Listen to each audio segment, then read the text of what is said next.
చారుమతి అనే ఒక స్త్రీమూర్తి కథ.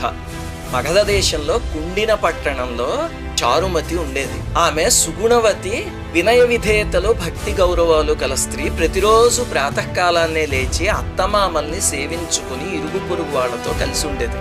ఆ స్త్రీ సౌశీల్యానికి మెచ్చి ఒకసారి వరలక్ష్మీదేవి ఆమెకి కల్లో సాక్షాత్కరించి, చారుమతి, శ్రావణ పౌర్ణమికి ముందొచ్చే శుక్రవారం రోజు వరలక్ష్మి వ్రతం, ఆ రోజు నన్ను పూజించు, నీవు కోరిన వరాలు ఇస్తాను అని చెప్పి అమ్మవారు అంతర్ధానం అయ్యారు.